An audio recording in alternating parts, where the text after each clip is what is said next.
E olha só, a partir de agora a gente vai conversar com o ex-prefeito Napoleão Bernardes, que foi indicado, ele vai participar do Fórum Global de Parcerias do Programa Global para a Participação e Controle Social, que é uma promoção do Banco Mundial.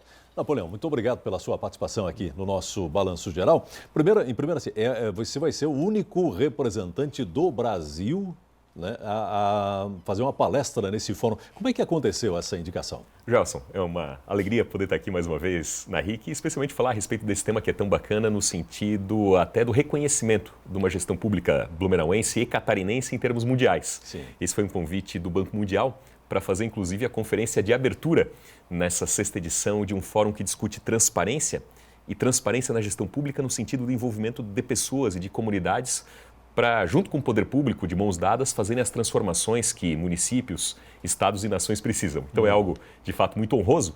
E há, durante 3 dias, em Washington, no Banco Mundial... Começa agora dia 19, né? 19 de novembro, a minha é a palestra de abertura, a conferência de abertura. E ao longo de 3 dias, pessoas de todo o mundo vão discutir temas ligados a isso. São pessoas de governos, da sociedade civil, de universidades.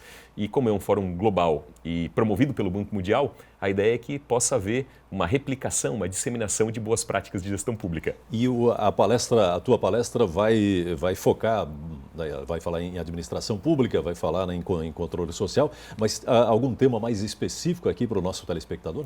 Em termos do que nós fizemos aqui na Prefeitura, uma das ênfases das nossas 2 administrações foi justamente em gestão transparente e a qualificação da gestão.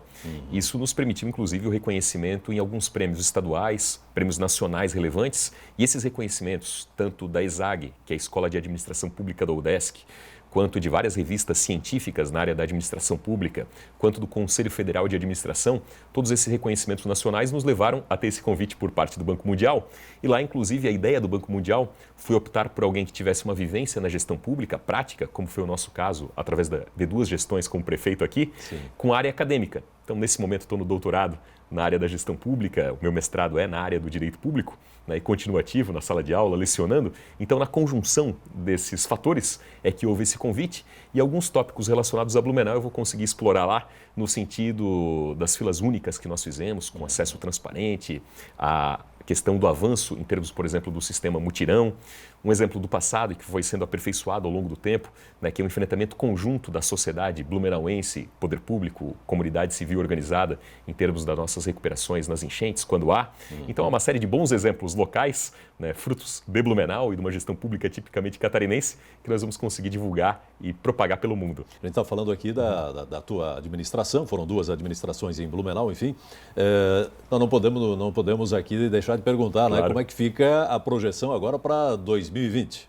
Bom, eu em 2020 penso que concluí, enfim, a minha participação em termos eleitorais municipais. Tive uma oportunidade em ser vereador. Não pensa em voltar para a prefeitura? Não, há uma, inclusive, em primeiro lugar, eu tenho como princípio, né, que a fila tem que andar e a gente tem que fomentar e incentivar novas lideranças. Blumenau tem grandes quadros políticos e eu penso que quem teve o privilégio e a oportunidade e a responsabilidade de gerir a cidade também tem que ter o amadurecimento necessário para saber que tudo tem o seu tempo, tudo tem o seu momento e a gente tem que saber contribuir no sentido do fazimento e do surgimento, do incentivo de novas lideranças. Então tem muita gente boa a contribuir, né, e nos cabe, como ex-prefeitos, a responsabilidade de maturidade, de vivências anteriores, de aconselhar aqueles que nos procuram, né, e de procurar, claro, de mãos dadas e unidos, buscar fazer o melhor. Então eu tenho isso por princípio e como princípio. Por outro lado, também tem uma questão legal. Eu já tive 2 eleições consecutivas, eu já fui reeleito, então também tem esse empecilho legal, mas ele só vem ao encontro, né, daquilo que mencionei, do meu próprio princípio. Então, 2020 a ideia é acompanhar, é observar, é incentivar, é encorajar para que bons quadros e bons líderes possam ser candidatos a vereador, a prefeito, a vice-prefeito, para que a gente possa ter, né, uma cidade cada vez melhor para todos. E com relação à candidatura ao governo, né? Você foi candidato a vice-governador aqui. Se arrependeu dessa candidatura? Porque no final das contas, né, depois da eleição, Napoleão Bernardes meio que desapareceu. E aí, foi um arrependimento, alguma coisa assim? Pensa em voltar para uma candidatura ao governo? Eu penso que tudo tem o seu tempo, né? E o tempo da exposição é o tempo dos eleitos. Sim. O tempo dos não eleitos é de tocar a vida. Sim, né? é o jeito. Então, né, voltei à sala de aula, sou professor de Direito e sou muito honrado na minha profissão. Quanto à eleição em si, né, não há nenhum arrependimento. É óbvio, né, que é público notório, né, o meu projeto e o projeto, né, enfim, que compartilhei com a cidade era a candidatura ao Senado, né, por uma força da circunstância, e a decisão final é minha, né, no último momento, por questões internas, partidárias, houve o chamamento e a convocação para minha disputa a vice-governador, né, e aceitei, entendi que também era relevante para Blumenau e seria para Blumenau, né, ter alguém da cidade num posto-chave de decisão em favor do Estado, isso faria muita diferença e eu tenho convicção que sim, né, e por isso eu aceitei o desafio. Mas então, né, isso passou, né, agora é olhar para frente. Eu continuo crendo na política com P maiúsculo, né, como um instrumento verdadeiro de transformação das coisas e quero, claro, né, contribuir, mas tudo no seu tempo. Muito obrigado, Napoleão. Muito obrigado, uma boa tarde. Gelson, um abraço, felicidades a todos.